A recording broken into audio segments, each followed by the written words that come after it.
Hi, welcome to today's video at the Crafty Crocheteer. Today we're going to be talking all about blocking, how to block, why to block, and we'll be blocking this top together. So let's talk a little bit about why we block. Blocking is so important. It's going to open up that yarn, help the wool bloom, and will make sure that your project has the right drape. Specifically for Tunisian crochet, it'll get rid of that dreaded Tunisian curl. So I love to block. I prefer to wet block, but some people do like to steam block instead. I will wet block almost every single fiber that I use. So I use it for my regular wool, I'll use it for suri, I'll use it for cottons, for silks, for acrylics when I block, because I just love the way it really, like I said, makes those stitches open up, and it's going to make your garment, your shawl, whatever it is, hang really, really nicely. So let's take a second now and talk about what you'll need for blocking. So first up, let's talk about the wool wash that we'll use. Now I have a little box that you'll see here. For me, part of blocking, part of what I really love about it is that I'm going to actually choose my scent based on whatever mood I'm in or whatever the pattern makes me feel. So I have a variety of different scents, and I get my wool washes from a variety of different folks too. So right now this one is made by Haley Bailey's. This is the White Currant and Thyme scent, which is really, really great. I also have some wool wash from Soak, which is great too. There's also unscented ones if you're sensitive to smells. I just love the smells. That's like putting a freshly blocked make on and having that nice smell is amazing. You'll also find some that come in soap-like form. So you'll see them. Let me open this up like this.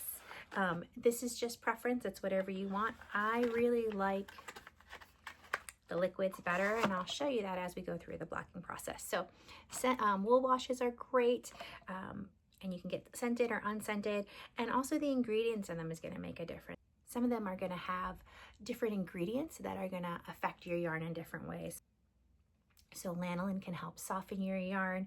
You'll also see things like oils in there that can also give some nice scent. So tons of different varieties when it comes to wool wash. The goal is for you to pick which one you like and use it. Next up, and this one is probably optional, is going to be blocking mats.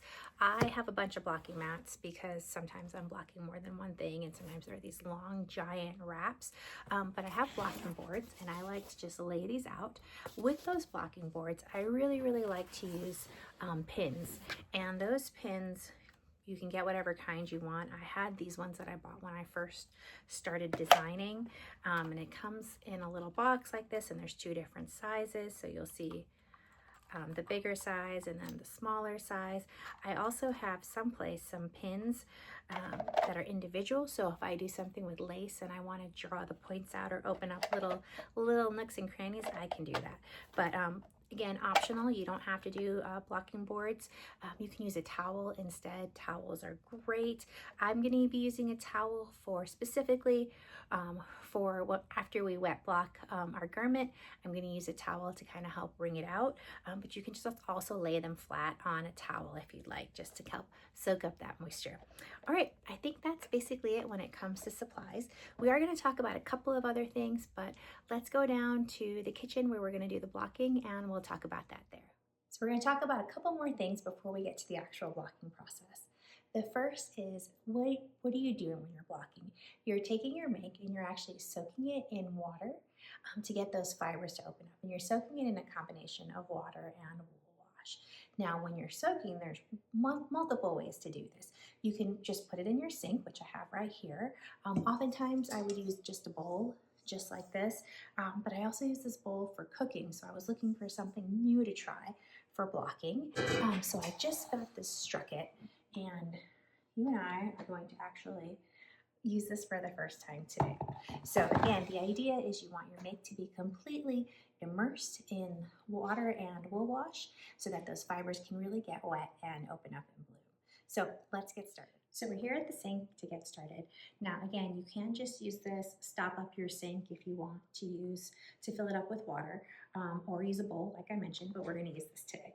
So what I'm going to do is I'm going to make sure that I'm using cold water, and I'm going to fill my Strucket up a little bit before I add my wool wash in. So we're going to start by doing that. So I'll get my water over here, and I'll fill up with cold water.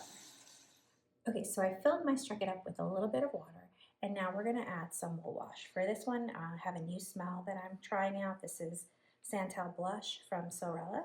And I like to put a couple of tablespoons in, but you can just follow the directions to get the amount you want on. So I've already added a little bit. I'm gonna add a little bit more. I just like to pour it in, just like that.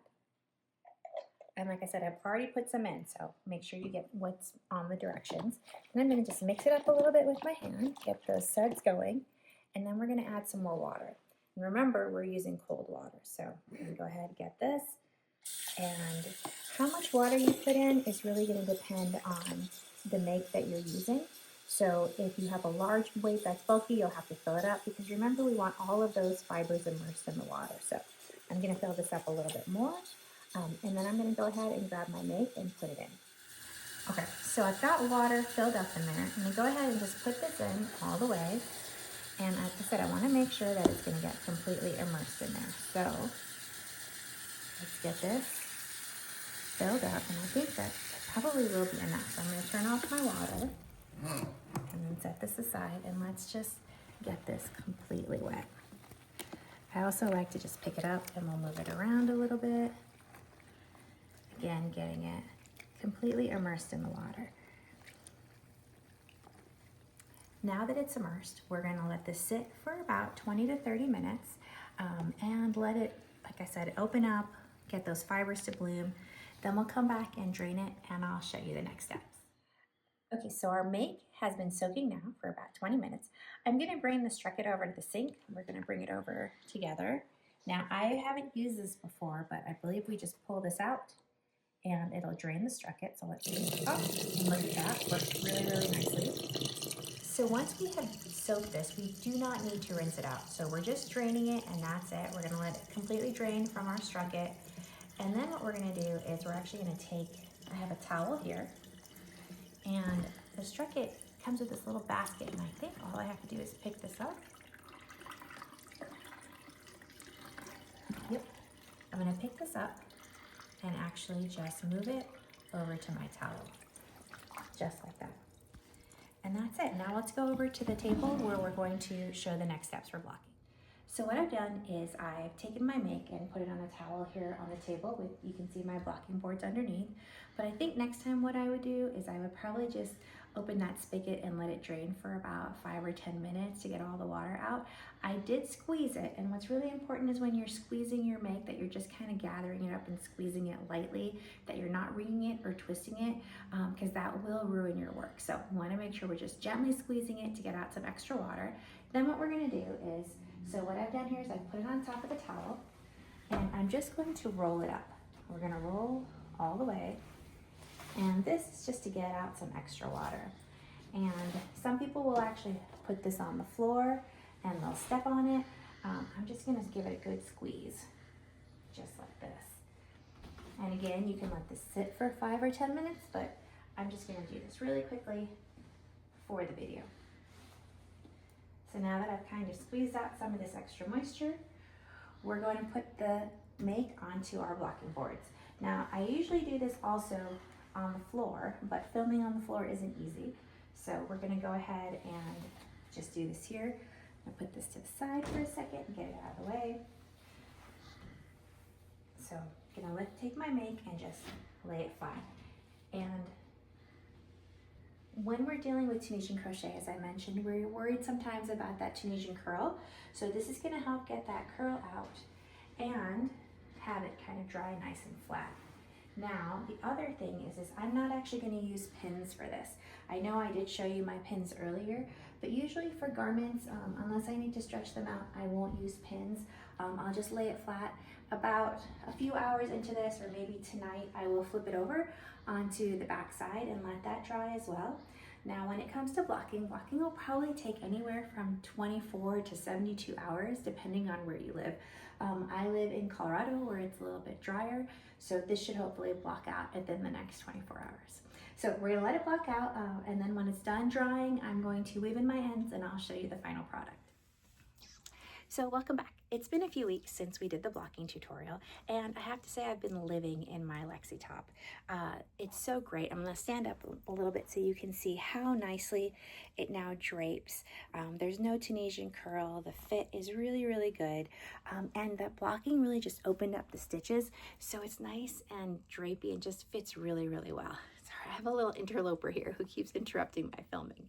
A couple things as we wrap up. First, this yarn, in case you're wondering, is the colorway Nori by Little Wing Fibers.